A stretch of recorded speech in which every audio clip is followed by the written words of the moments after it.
Rejoice, brethren of PC gaming. The creators of Faster Than Light Subset Games have just released their latest title, Into the Breach. Will they be able to outdo their debut outing? Stick around to see what we think.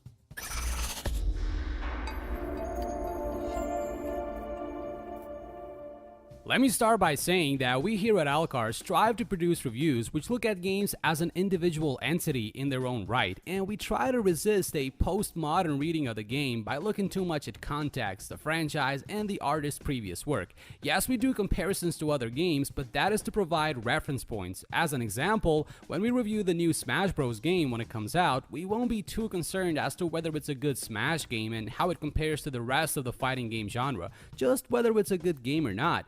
But alas, we're also flawed humans and card-carrying hypocrites, so we're probably gonna reference Faster Than Light quite a lot. In our defense, Subset Games set the bar really high, so it's their fault, not our lack of keeping to a consistent tone and editorial stance. One thing we do at AltChar is we tell the truth, and we admit to our mistakes. So let's try to get all the comparisons out of the way in this history lesson. Subset Games consists of artist Justin Ma and programmer Matthew Davis. In 2012, they released the critically acclaimed title Faster Than Light, an exceptional space travel roguelike that spawned many a clone on Greenlight. I think that one of the draws to the game was not just the great space captain gameplay and haunted space stone, but that Subset Games did not milk the success of the game. No forced on multiplayer, no rushed sequel. They could have just pumped out the same game with a 2 at the end and we would have bought it. Classy guys. So since then, they've been working on Into the Breach. In the future, Earth is under siege from underground gigantic insects. You control a time-traveling team of giant mechs that have to protect the Earth. As the designers intended, the game is a mixture of XCOM and Pacific Rim. It's a great premise, but it's very bare bones because nothing else happens. You beat the aliens and the game ends. That's it. You restart the game on a new timeline if you want to beat it again, but there's no great mystery to unravel or betrayal or something like that. It's quite disappointing in this department, to be honest.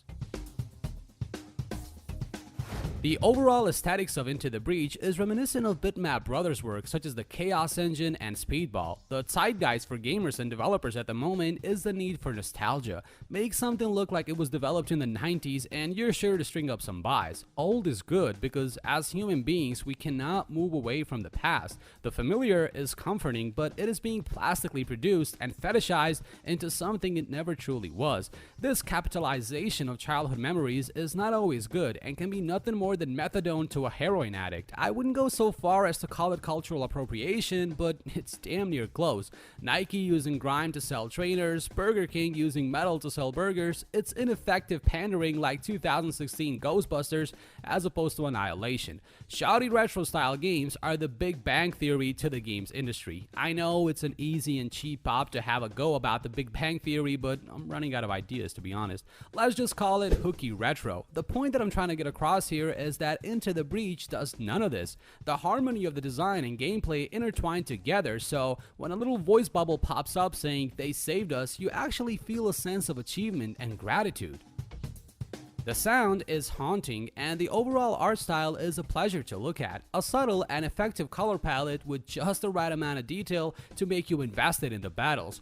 4K and 120 frames per second with realistic character models are not required to create an empathic connection to the game, and that's really all there is to it. Then the first 2 hours go by. Into the Breach works as a puzzle strategy game with a skin of mechs defending the world from an alien invasion. It's like chess on a smaller board with environmental hazards and buildings that must be protected as they represent our health meter. There's no multiplayer mode, this is only a single player game. It's an addictive framework that keeps you coming back for more, but after a while the skin disappears from enjoyment and the gridded structure becomes merely a chessboard to move and attack with the odd obstacle in the way. Ever play the X-Wing miniatures game? When you first start playing the game, you're attracted to the ship models themselves, the Millennium Falcon, Slave 1, X-Wings, but after a while, the design and illusion of the Star Wars license fades away into a focus on the blessed cards, which contains numbers, as it's the numbers that matter, not the ships. Although this may seem like a criticism, and well, yes, I suppose it is, the gameplay is still infectiously addictive and rewarding. The real criticism is based on the brevity of the game. There's just not a lot here. 4 worlds with a few missions to beat on each that gives you points to upgrade your mechs. Faster Than Light kept the fantasy of being a ship captain alive throughout the many hours I sunk into the game. I wanted to try new ships. I wanted to try different crews. As far as Into the Breach goes though, there's simply not enough variations to keep you busy and interested. I've had to force myself to pick different mechs and grind through the achievements just for the sake of this review, but also for my slight completionist nature. I want to love Into the Breach as there's a lot to love here. The great art and sound design, the complex puzzle strategy style gameplay that is fun, but it doesn't envelop you fully into the world. It makes you want to care and continue. It feels like a bad Ubisoft game, a checklist of tasks that you must complete because there's a list and the process blurs into nothing memorable. So let's break it down. Should you buy Into the Breach? Yes. Is it fun? Yes. However, it is just too short. If the idea is to operate this game like a Crusader Kings 2 style model with new mechanics and major expansions, then that's great. They have built a solid foundation. The modding community will ensure that this game has longevity. Maybe we're just going harsh on it because Faster Than Light is such a hard act to follow, but overall we give Into the Breach a strong 8 out of 10. Just please resist an EA buyout subset games. We're looking forward to seeing your next game. So that's our review of Into the Breach. Let us know down in the comment section below, what do you think of this game? We always love to hear from you guys, and please make sure to head over to AltChar.com for much more content like this. And don't forget to subscribe so you don't miss any of our upcoming videos. Thanks a lot for watching, and this is Sabriel, and see you in the next video.